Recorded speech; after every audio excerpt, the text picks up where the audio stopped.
Hoje nós vamos tratar um pouco dessa questão do algoritmo de simplificação denominado Quine-McCluskey. O pessoal que fez isso, referência, capítulo 3 do CATS, em particular a seção 4, desculpa, a seção 3.2.1. Esse é um passo que a gente dá para poder tornar o processo de simplificação de todas essas expressões booleanas de uma forma mais programática, né? Então, o que é o Quine-McCluskey, esse método? Ele foi desenvolvido em 1956, ele também é conhecido por método da tabulação, ou tabulation method. Ele é usado para minimização de funções booleanas, enquanto os mapas de Carnot, como vocês conhecem, pode resolver até mais ou menos 6 bits, o Quine-McCluskey ele resolve mais do que 5 bits. Ele possui um algoritmo bem simples, bem mais simples que mapas de Carnot, então ele é mais eficiente e a gente consegue colocar na forma de algoritmos computacionais. No texto que eu vou colocar aqui, que descreve sobre essa aula, eu vou colocar um link que vocês podem baixar no GitHub um código em Python para poder executar caso queiram. Os passos, quais seriam eles? São 4 passos principais. Primeiro, gerar os implicantes primos. Você pega a tabela verdade e começa a identificá-los, né, dentro do mapa de Carnot. Depois, gera uma tabela de implicantes primos. A partir daí, a gente começa a reduzir o número de implicantes primos e no final a gente tem uma forma de resolver essa tabela. Da forma como está colocado aqui, esse passo a passo, é um pouco abstrato. Então é melhor a gente tratar isso com um exemplo prático. Então pegamos, por exemplo, esse caso aqui, né, uma função já conhecida de vocês, aqui tem a expansão de minterms, dessa forma, né, dessa forma canônica, na qual a gente tem alguns bits, né, dos minterms e alguns bits de don't care também, certo? Quando a gente põe isso no mapa de Carnot, essa é a distribuição que nós temos, né? Lembrando aqui que a gente tem aquelas coordenadas, né, dessa formatação 00 para o AB, né? Aqui seria a coordenada 00, 01, 11 e 10. Aqui eu não coloquei os números, né? É uma forma mais compacta de representação. E aqui para o CD, que seria 00, 01, 11 e 10. Então, adotando o código de Gray, né, para as colunas, partindo de 00, 01, 1 e 10, e para as linhas, para a componente CD, que seria 00, 01, 11 e 10.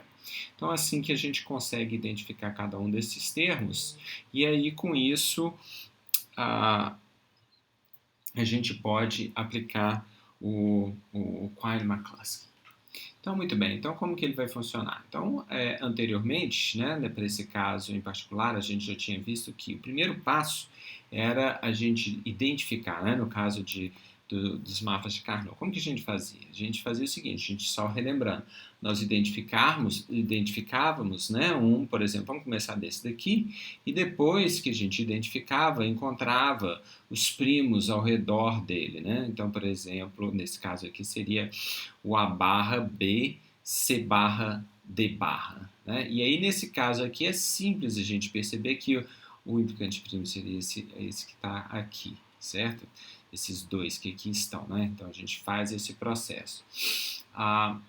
Aí, na sequência, né, a gente identifica o próximo, né? O próximo que a gente tem é esse que está aqui do lado, né? Então, vamos colocar ele em azul e aí identificar os primos que estão ao redor dele, né? Se vocês se lembram, nesse caso, a gente tinha um grande aqui por aqui, né? E depois tinha um outro menorzinho aqui, né? Deixa eu colocar isso para vocês. E por fim, a gente olha aquele que está faltando, né? Que nesse caso pode ser esse elemento que aqui está, um valorino de verde. E agora encontramos quais são os primos em torno dele, né? Então aqui a gente vai colocar todos esses três que aqui estão. Quais são eles? Então a gente pega estes dois que estão aqui e esse olhando de cima para baixo. Então são os três que nós encontramos. Então essa é a forma como é colocada e aí depois a gente tem que escolher quem que a gente tira, quem que é primo essencial para a gente poder fazer a cobertura, né? Nesse caso, os primos essenciais são estes dois. Por quê? Porque este contém este elemento que não é coberto por nenhuma outra cobertura, e esse porque tem este elemento que também não é coberto por nenhuma outra cobertura. Todos os demais a gente consegue encontrar uma cobertura que atenda. Então, esses são os primos, né, essenciais, e a cobertura mínima, né, dos três primos passa a ser essa que aqui está. Pronto, então aqui está resolvido o problema. Relembrando, novamente, né, que são cada um deles, né, o implicante é aquele elemento único de um conjunto de né, ou on, ou de um conjunto de don't care, tanto faz, ou qualquer grupo desses elementos que possam ser combinados de forma a formar um subcubo. O implicante primo é aquele que não pode ser combinado com outro para formar um subcubo maior, ou seja, chegou no limite, a gente vai expandindo, né, o implicante até ele não conseguir expandir mais, é sempre em potências de 2. O essencial é aquele que sozinho cobre um elemento de um conjunto único que nenhum outro irá. Certo? Ele irá participar de todos os possíveis conjuntos ON, mas um conjunto de don't care não pode ser utilizado para formar implicantes primos. Pode ser utilizado para formar implicantes primos, mas não necessariamente tornar um implicante primo essencial. Então a gente já cuidou dessa questão. Então agora vamos passar para a forma tabular. Então o primeiro passo que a gente faz quando a gente já identificou todos esses implicantes primos, certo? Nesse passo anterior, mas vamos ver como que a gente faz com esse método tabulado com a McCluskey. Em primeiro lugar, é a gente listar o código binário de cada termo, ou seja, por exemplo, neste caso que aqui está, a gente vai pegar sempre, né, o número de uns que nós temos, né? Então, por exemplo, nesse caso aqui, o número de uns no bit, né? Então, por exemplo, nesse caso aqui, a gente pega um de don't care, né, que seria esse índice 000, que faz parte dessa expansão canônica, seria o índice D0. Aqui o número de uns, quando eu estou me referindo ao número de uns, eu estou me referindo ao número de uns para cada um desses minterms, certo? Então, por exemplo, a gente sempre vai aumentando, né? Aqui a gente tem 0, depois 1, depois 2, 3 e 4. De certa forma, como se a gente caminhasse, né, com aqueles códigos de Gray, sempre aumentando o número de uns. Não é bem assim, não, mas isso vai facilitar que a gente possa aplicar o código de Gray, né, identificar aquelas possibilidades para aplicar o teorema de unificação, certo? E assim sucessivamente. Só relembrando para vocês, essa é a tabela verdade, né, que fica mais fácil da gente poder enxergar isso, como que esses termos se organizam dentro da tabela verdade e vice-versa, né? Bom, então, agora olhando para essa tabela verdade, qual que é o procedimento para a gente aplicar o teorema da unificação?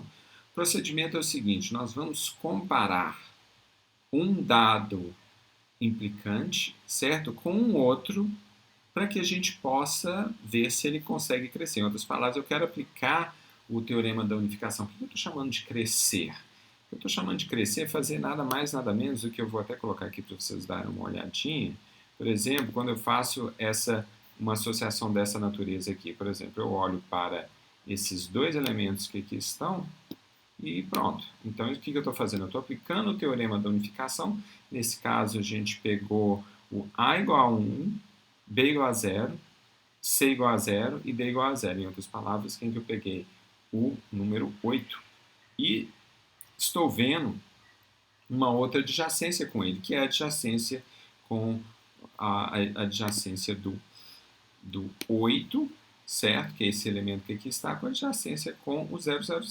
Então, quando a gente começa a fazer essas comparações, que elas estão listadas aqui nessa tabela ao lado, a gente está fazendo cada agrupamento desse aqui, D0, M4, nada mais é do que identificar esses elementos. E a única coisa que a gente faz é comparar um dado minterm com o outro e ver qual o literal que alterou. Então, e por isso que a gente organiza dessa forma, de colunas, onde vai mudando apenas o número de uns. Então, a gente compara bit a bit para poder depois ver como quem é que mudou, para a gente poder aplicar o teorema da unificação. Então, dessa forma, o que a gente vai fazer? A gente vai fazer o seguinte, bom, primeiro a gente conseguiu identificar aqui o M4 e o M5, certo? Depois a gente consegue identificar o M6 e o D7, e assim sucessivamente, até que a gente... São todos esses aqui implicantes, tá certo? A gente vai achando todos eles, e todos são passíveis de aumentar, exceto esses outros aqui que são os implicantes primos, que são aqueles, por exemplo, você pega o M8 com o M9, que é esse termo que está aqui, M8, deixa eu desenhar ele aqui, M8 com M9, vamos pegar ele lá, M8, que está aqui, com M9, quem que vai ser o M9? O M9 é o termo 10001, ou seja, então a gente está olhando para esse termo que aqui está. A gente percebe que ele é primo, por quê? Porque não tem nenhuma outra adjacência, não tem como a gente crescer. Mas os outros, por exemplo, você pega esse primeiro aqui, que é o D0 com o D0 com M4, então existe uma possibilidade aqui de, por exemplo, pegar outras combinações e assim sucessivamente, tá certo? Vão ser encampados aqui em outras combinações, certo? E assim a gente consegue, vai conseguindo preencher essa tabela. Uma vez que ela está preenchida, qual que é o passo seguinte? O passo seguinte é de fazermos uma comparação agora de cada uma dessas colunas, de cada uma dessas linhas, para a gente repetir o processo. Nesse caso em particular, observem que onde tem um tracinho significa que eu eliminei aquele literal. Então, para eu poder fazer agora uma comparação, é como se aqui eu tivesse só ACD, né? A barra C barra D barra, não existe o B, que eu eliminei pelo teorema da unificação. Então esse aqui eu tenho que procurar qual outro minterm que não mais contém o B. Nesse caso aqui nenhum outro contém.